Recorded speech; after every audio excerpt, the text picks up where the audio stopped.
El Orinoco es el corazón de Venezuela. El Orinoco puede convertirse en un Guaire y es fácil que se convierta en un Guaire. En el norte está la faja petrolífera y en el sur tiene el arco minero. Año 2016, el presidente, para ese entonces Nicolás Maduro, decretó esa zona como zona estratégica de desarrollo nacional arcominero. En el 2016, un poco en esta intención de buscar otras alternativas económicas para la explotación de minerales o de recursos debido a la baja rentabilidad de la industria petrolera y el declive de las empresas básicas de Guayana. Ese decreto suponía que iba a haber una explotación controlada de los recursos minerales que abundan en esos 112.000 kilómetros cuadrados. El arco minero del Orinoco, decretado en el año 2016, ha sido una realidad muy dolorosa en medio de nuestros territorios indígenas.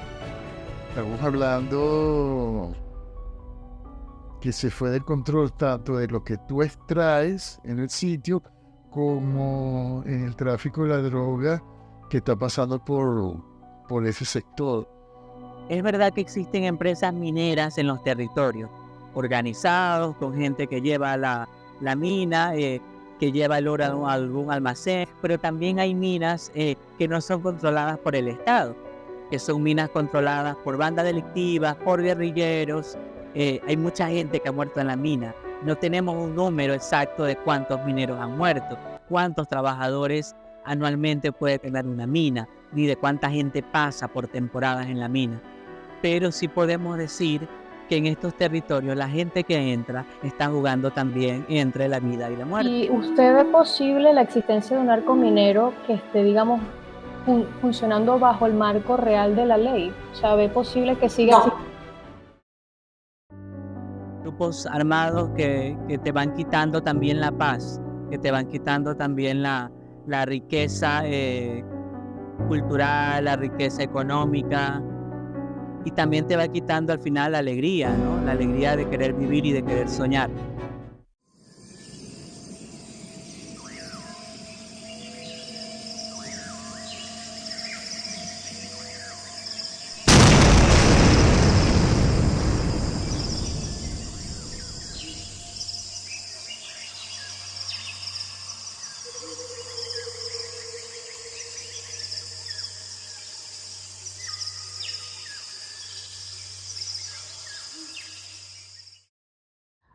Hablar del arco minero del Orinoco es hablar también de la historia que ha suscitado la búsqueda de estos recursos minerales en nuestros territorios. Para el año 1890, muchos comenzaron a indagar y a recorrer los caños, los manglares, los diferentes ríos del estado Bolívar, del estado del Tamacuro y del estado Amazonas, buscando lo que antes se conocía como el Dorado. El Dorado era la búsqueda de aquellos que querían lograr obtener riquezas, ¿no? Obtener todos esos beneficios que se comentaba en aquella época como un mito al final en los territorios indígenas, que había un lugar poblado por indígenas que todos vestían de oro, donde todo era iluminado, ¿no? Voy a empezar por lo del Consejo de Ancianos. Es un núcleo de sabiduría al que se le consultaba cuando había algún problema que resolver. Esa búsqueda del Dorado llevó a mucha gente pues a la muerte, a la guerra, gente también que quedó varada en los ríos, gente que murió ahogada. Y poco a poco se fue cambiando la realidad y los indígenas comenzamos a vivir en tranquilidad, en armonía y en conexión con la naturaleza. Pero luego, poco a poco comenzó también el movimiento de lo que conocemos como la minería artesanal. Los indígenas también formaron parte al principio de esta minería artesanal porque también entraban a estos territorios mineros, ¿no? A estas minas, a estas cuevas. En Ciudad Bolívar, completamente, pues prácticamente era como una actividad conocida y legal para los indígenas, porque formábamos parte también de esta actividad. Pero desde el 2016 la realidad fue cambiando hasta la actualidad. Lo primero que hay que hacer es recordar que en el año 2016 el presidente, para ese entonces Nicolás Maduro, decretó esa zona como zona estratégica de desarrollo nacional Arco Minero. Ese decreto suponía que iba a haber una explotación controlada de los recursos minerales que abundan en esos 112.000 kilómetros cuadrados de selva hasta ese momento, la gran mayoría zona virgen, no pisada por grandes multitudes. Y también es bueno recordar que esta medida no fue azarosa. Poco en esta intención de buscar otras alternativas económicas para la explotación de minerales o de recursos debido a la baja rentabilidad de la industria petrolera y el declive de las empresas básicas de Guayana. El decreto del arco minero fue como lo que se intentó hacer para poder explotar recursos y atraer más ingresos al país. Sin embargo, este decreto, desde el punto de vista más legal jurídico, no fue un decreto que cumplió con los requisitos de consulta previa, por ejemplo. En el 2016 comenzaron a llegar grandes empresas, grandes máquinas, máquinas que asustaban cuando éramos niños porque corríamos por el miedo al ruido que generaba estas máquinas. Eran unas bombas que succionaban el agua y secaba también parte de estos cañitos donde cuando éramos niños jugábamos. El arco minero destruye bosque, pero destruye agua. Entonces creo que es importante concebir que hay esas dos destrucciones en términos ambientales. Pero eso mata culturas originarias. O sea, estamos hablando que alrededor del arco minero pueden haber más de 30 idiomas indígenas. Cuando digo 30 idiomas, son 30 grupos de personas que hablan un idioma propio que pueden morir. O sea, tenemos los Sáliva, ¿te acuerdas que habíamos hablado antes? Oye, no llegaban a 50 familias, o sea, 50 personas, eran como 10 familias en términos occidentales, alrededor de 5 personas. Estos idiomas pueden desaparecer, o sea, pueden ser una de las víctimas. Una de las cosas importantes, y quiero comenzar por ella, es el temor de la población en esos sitios cercanos para hablarnos con amplitud del tema. Es como, se habla como de manera muy velada y hay temor en el ambiente. Mayoritariamente eso es lo que cuando quisimos hacer preguntas directas se contestaba con evasiones como acá nosotros no tenemos problema con el arco minero o aquellos que no, yo no trabajo en la mina. Dicho esto, quiero decirles que, por ejemplo, hay una serie de indicadores o de cuestiones que para nosotros indican que sí hay un impacto en lo sociocultural. Una de las cosas es en el tema de abandonar el sembrado, el conuco. Nosotros a los sitios donde llegamos, los conucos han sido muy abandonados. Hay algunos sembradíos en el patio de una casa o algunos sitios como muy para el uso muy familiar. Pero lo que había antes de este boom del arco minero no se vive. Tal es el punto que los que iban antes a sembrar en los conucos ahora se van a las minas, porque creen que ahí tienen una mejor estabilidad económica. Muchos niños ya no quieren estudiar, quieren estar en la mina. ¿Por qué? Porque pues al final estás en clase estudiando, vas aprendiendo, es verdad, pero ante la situación país es preferible que estés en la mina consiguiendo oro y que te paguen para poder comprar también algunas cosas. Después tú tienes un mundo de agricultura, más hacia arriba, más hacia el norte, más pegadito del río, que además combinas con Medellín, combinas con pesca de ríos, o sea, una economía agrícola que uno puede llamar rudimentaria, pero bueno, una economía que era relevante. En el caso hacia el Palmar, era de alto nivel, el queso guayanés es del Palmar, o sea, alrededor de Upata. Eso también se viene ameno. Bueno, y eso se combina con una CBG que tenían las empresas básicas paradas, y entonces, bueno, hay una economía parada, esta cosa mata el turismo, mata la agricultura, y bueno, mataste las dos fuentes importantes de la zona, porque bueno, tú puedes decir, hay algo de artesanía, sí, era una artesanía que le vendía a los turistas que iban al sitio.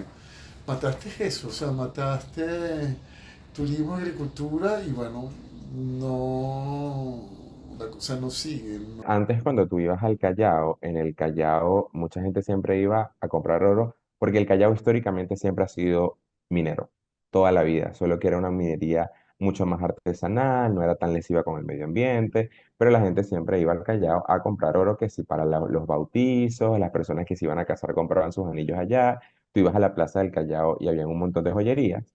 Ya hoy día es una en la Plaza del Callao hay un montón de analizadoras de oro. Ya toda la dinámica económica mutó a la dinámica extractivista. Los precios en los supermercados, en las tiendas, están anclados al oro. O sea, tú ves allí tantos puntos de oro, tantas gramas de oro, que es el precio que están allí. Tú vas a comprar a un negocio y ya todos tienen los pesos, los ácidos para comprobar de que efectivamente sea oro. Entonces hay un impacto en estas dinámicas económicas y sociales importantes. Sin embargo, como te dije, desde el centro hemos podido documentar que estas dinámicas también se han traducido en formas de esclavitud moderna, porque hemos podido documentar la existencia de explotación laboral, explotación sexual, trata y tráfico de personas y reclutamiento en grupos armados en estos municipios también por actividades que están conexas a la actividad extractivista. Es una zona fundamentalmente indígena y los indígenas han dejado el cultivo de la tierra, la ganadería, por la minería intensiva. Esto, por supuesto, ha producido mafias, sectores, separación de los indígenas, unos que están de manera descontrolada explotando, otras que están asociadas con las fuerzas militares para el control de ciertos sectores, otros indígenas que están en contra de esta explotación. Es decir, ha generado una división amén del deterioro de las condiciones de vida de esas poblaciones o esos pueblos originarios de la zona. La minería tiende a envilecer a las personas. La ambición desmedida tiende a que las personas incurran en conductas francamente ilegales para sacar ventajas de la explotación. Y ya no, hablar en el territorio de mina a veces también ya no es un secreto, porque ya sabemos dónde está, quiénes son los que trabajan, pero hablarlo así afuera con otra gente sí cuesta, porque pues existen las persecuciones también en la mina. La gente al final no está segura en sus territorios, y eso ha ocasionado también la migración, porque si tú quieres seguir con vida, pues es mejor que guardes silencio y que no hables de estos casos, ¿no? De la gente que muere, de la gente que está, de la gente que se está haciendo también rica a raíz de la actividad minera, y también de la gente de otros lugares que llegan y que se quedan en los territorios, allí sin posibilidad de salir. El Guarao de allá del Tamacuro, y ese fue un número que la gente de ACNUR en una conversación nos facilitó, más de 3.500 guaraos que están viviendo del otro lado de la frontera en Brasil, porque han tenido que dejar su territorio, porque no tienen modo de vida, porque hay amenazas de todo tipo. Y desde de acá de Ciudad Guayana a Santa Elena hasta la frontera son 620 kilómetros. Es la misma distancia desde aquí a Caracas. Hasta la casa de mi familia en Caracas, 620 kilómetros. Imagínate que tengo 200 y pico kilómetros desde acá hasta del Tamacuro. Y ellos desde del Tamacuro se van caminando hasta la frontera. Se ha hablado inclusive de una suerte de esclavitud de algunos indígenas para que trabajen de manera forzada en la minería por parte de grupos armados, irregulares, que quieren también participar en el negocio. Es decir, se ha trastocado no solamente el ecosistema natural, sino el ecosistema cultural. Por los medios nacionales hemos sido testigos de enfrentamientos entre grupos indígenas y grupos militares, por un lado, o grupos indígenas versus grupos irregulares paramilitares, por otro lado, y grupos indígenas contra la delincuencia, que en un lugar donde hay mucho oro, mucho material precioso, pues la delincuencia también tiene un caldo de cultivo para, no porque trabajen en la minería, sino porque se aprovechan de los que trabajan en la minería para robar lo poco o mucho que producen. Es un trabajo fuerte porque es un trabajo de día y al mismo tiempo también de noche, porque no descansas, no hay un ritmo, no hay un horario fijo. Ahí todo va a depender de la misma organización de los trabajadores mineros, ¿no? De quienes llevan la mina. Es verdad que existen empresas mineras en los territorios, organizados, con gente que lleva la mina, que lleva el oro a algún almacén, lo guardan y luego lo traen a los lugares donde tienen que estar.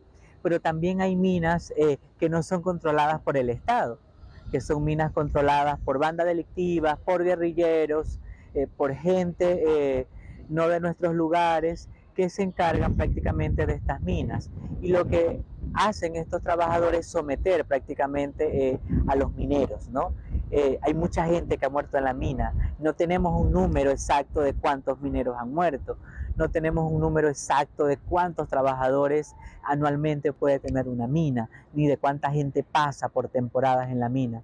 Pero sí podemos decir que en estos territorios la gente que entra está jugando también entre la vida y la muerte, porque no es seguro que salgas con vida. Entonces, al ser Bolívar un lugar donde se explotan minerales y donde el decreto del arco minero propició la explotación de minerales, obviamente esto hizo que las dinámicas y el impacto sociocultural en pueblos y comunidades indígenas se viera afectado. Por ejemplo, cuando nosotros hablamos de los guaraos geográficamente se encuentran en el Tamacuro, o sea, la concentración principal de guaraos está en el Tamacuro, y guarao de hecho significa persona del agua. Entonces, si por cultura los guaraos siempre tienen que estar cerca de agua porque forma parte de su cultura y de su cosmovisión, entonces tú te preguntas qué hacen comunidades guaraos en otros sectores donde no tienen, donde culturalmente no están cerca del agua. Tú tenías un negocio, no, te pueden expulsar, simplemente vete porque queremos traficar acá, y es una expulsión con pistola. Pero también tú puedes tener una expulsión porque te matan tus fuentes de vida, pues, o sea, te sacan los turistas, o sea, Sí. ¿qué tienes que hacer? Al menos que también no te empates a minero. Pero también vamos a estar claros, grupos también indígenas empiezan también a trabajar la minería. O sea, hay grupos mineros que empiezan a negociar, que de golpe, si el que saca la riqueza tiene una buena relación con el grupo indígena porque le da parte de esa riqueza al grupo indígena, la cosa funciona muy bien. Que alguna gente funcionaba así y los grupos indígenas se hacen la vista gorda. Pero a veces ya eso no pasa y te empiezan a afectar. En la medida que te obligan a salir de tu territorio, hablas con tu familia solamente el idioma. Pero algunos de los muchachos, por tener que relacionarse con el no indígena, está como elevado la vergüenza étnica. Entonces, si no tengo territorio porque me hacen salir porque el agua está contaminada y no puedo sembrar, me hacen irme a un territorio que no es el mío, que culturalmente tampoco es el mío, que voy perdiendo el idioma, pierdo la identidad, porque el idioma es identidad. Cuando se crea el Arco Minero del Orinoco, a muchas de nuestras comunidades no se le consultó.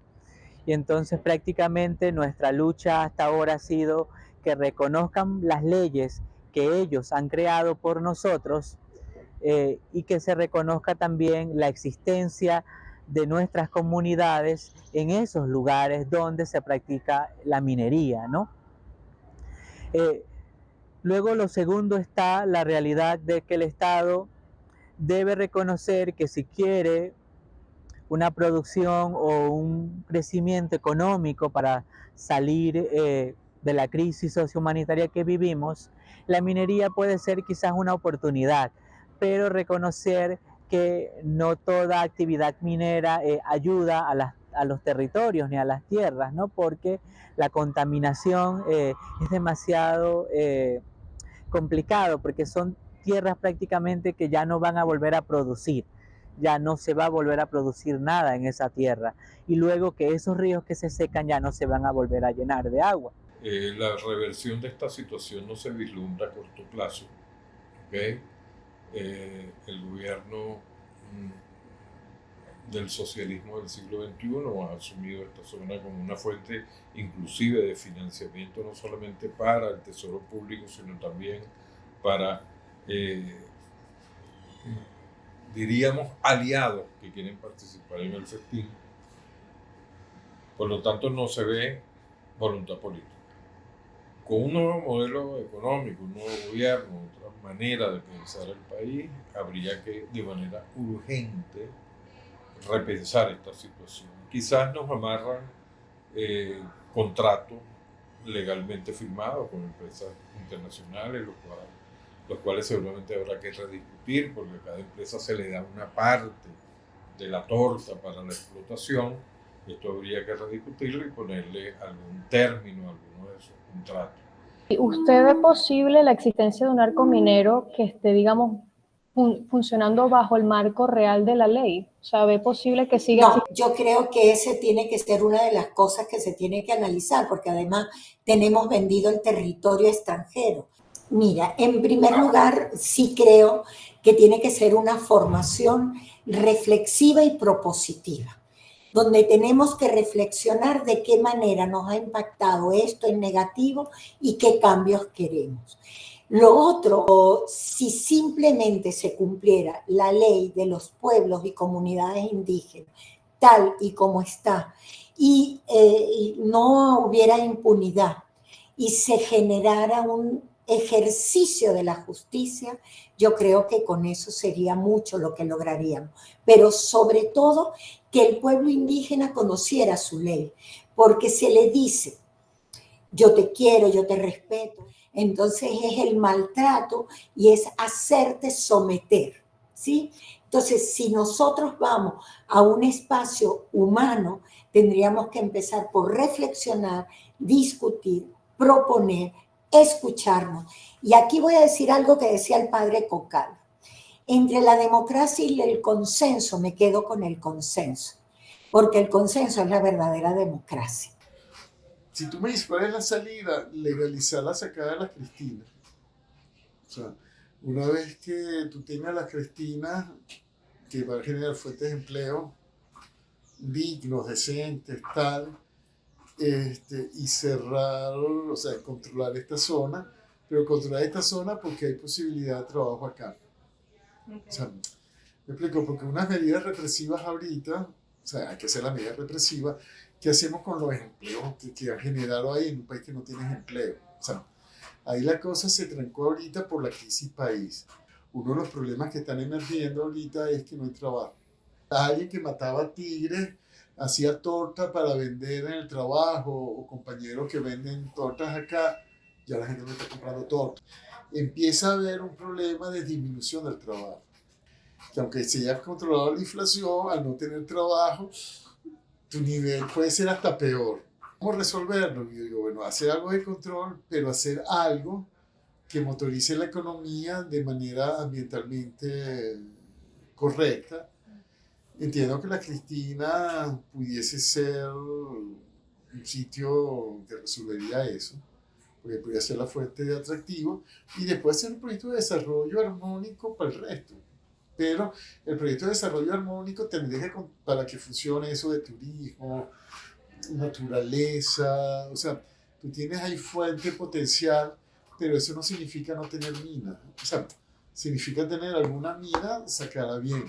Hay que entender que en Venezuela estamos dentro de una emergencia humanitaria compleja y hay problemas de bases, hay problemas institucionales, o sea, estamos atravesando una crisis institucional, una crisis política, una crisis social, y esto significa que si no solucionamos esos problemas de base, cuando no haya una reinstitucionalización del Estado de Derecho, cuando realmente las instituciones jurídicas y políticas realmente cumplan con su trabajo, o sea, si tú no solucionas eso, por mucho que tú pienses en políticas públicas específicas para pueblos y comunidades indígenas, eso no se va a solucionar. O sea, es como construir un edificio. Si la base no está sólida, el resto del edificio se va a venir abajo. Entonces, yo como lo veo es que si yo te digo alguna solución para solucionar los problemas de pueblos y comunidades indígenas, eso está como arriba porque la base realmente es el tema del Estado de Derecho, la separación de poderes. Una vez solucionados estos problemas, yo sí creo que debe haber una representación de pueblos y comunidades indígenas que realmente responda a las solicitudes de estos pueblos y comunidades indígenas. Hay una deuda importante hacia pueblos y comunidades indígenas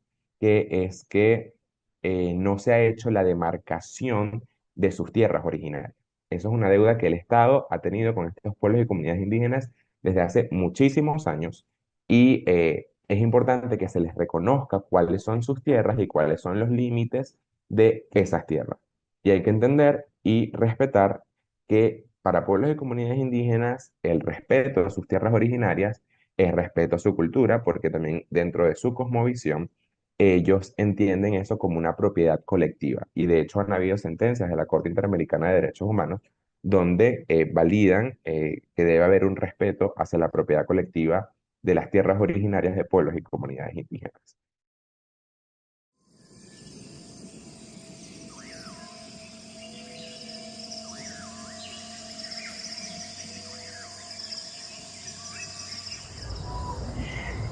Amawitu Kajobaji Sanera, ¿no? Kajobaji Sanamataya, Kajobaji Onaya, Sinacuare, Oko Guarotuma, Tamaja Ajobaji Eku Aubamo, Tamaja Ajobaji Sanamataya, Jobaji Ajo, Jobaji Adauna, Jobaji Arao, Yana Tatuma, Minajamunuka, y Minajacuare, Kajobaji Kasaba Dibuya, Kajobaji Kasaba Mia y Kamitane no mediana Onane Dibuya Masanetao.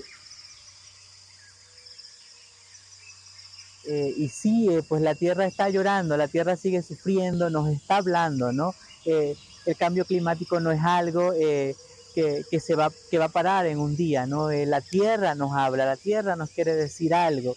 Y eso que nos quiere decir la Tierra es porque nosotros prácticamente los seres humanos maltratamos, contaminamos y destruimos pues este planeta que vivimos, ¿no? No tenemos otro mundo. ¿Cuántos mundos necesitaremos para vivir? No podemos contestarnos porque no tenemos otro mundo, solo tenemos uno, ¿no? Y es la tierra donde vivimos. Entonces la tierra clama auxilio y nosotros estamos invitados para escucharla.